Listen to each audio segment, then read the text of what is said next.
Iran के विदेश मंत्री ने ऐसी वार्निंग जारी की है जिसने इजराइल में हड़कंप मचा दिया है। ईरान के विदेश मंत्री अब्बास अरागची ने उनके एक एक शब्द को डिकोड किया जा रहा है। तेल अवीव से लेकर वॉशिंगटन डीसी तक ईरान की धमकी को समझने की कोशिश कर रहे हैं, क्योंकि अब्बास अरागची ने अब युद्ध नहीं बल्कि महायुद्ध की चेतावनी दे दी है।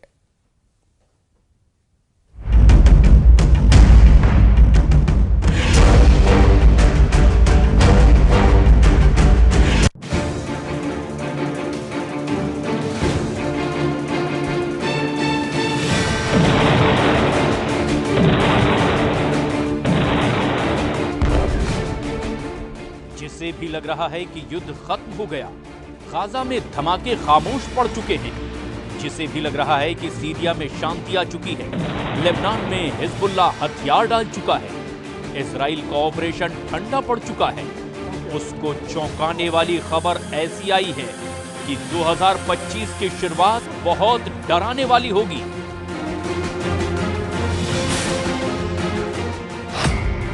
2022 के युद्ध, 2023 की जंग और 2024 के युद्ध से बढ़कर इस साल अब महायुद्ध का पहला सिग्नल मिल चुका है।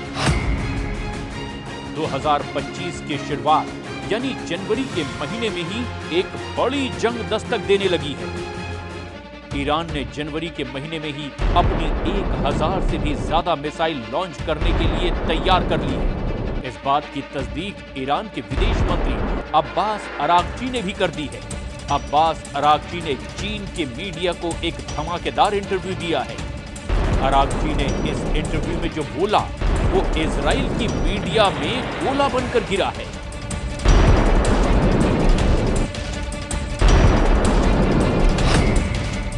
इसीलिए इसे अरागची का अंगार कहा जा रहा है। अरागची के अंगारे में इतनी आग है कि पूरा पश्चिम एशिया नए युद्ध में जल सकता है। अरागची ने जो बोला उसे टाइम्स ऑफ इजराइल ने इस तरह से छापा। बताया कि ईरान के विदेश मंत्री ने एक बड़े युद्ध की चेतावनी दी है। इजराइल के जेरूशलम पोस्ट में लिखा, ईरान ने इजराइल को अब ऑल आउट वॉर यानी कि खुल्लम खुल्ला युद्ध की वार्निंग दी है। एक तरफ गाजा में धमाकों के बीच इजरायली सेना ने लगातार ऑपरेशन और बमबारी के साथ साथ सीरिया पर अल-कायदा और आईएसआई के आतंकी रहे जुलानी के आतंकियों पर कब्जा किया। इन दोनों तस्वीरों ने ईरान के अंदर बहुत बेचैनी पैदा कर दी है। गाजा में इजराइल नॉन स्टॉप हमले कर रहा है, वहीं सीरिया में जुलानी का गैंग चप्पे चप्पे पर कब्जा कर चुका है।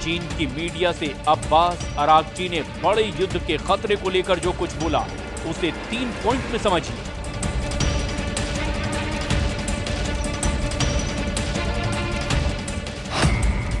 अरागची ने कहा कि ईरान भविष्य में इजराइल के किसी भी हमले के लिए तैयार है।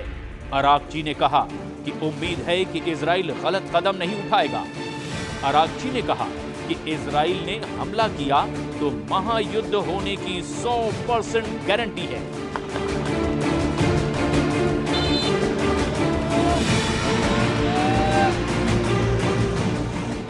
इस वक्त ईरान और इजराइल के बीच टेंशन सबसे बुलंद है। एक तरफ नेतन्याहू का वॉर कैबिनेट गाजा, लेबनान और सीरिया के मोर्चे पर खुद को जीता हुआ साबित कर रहा है।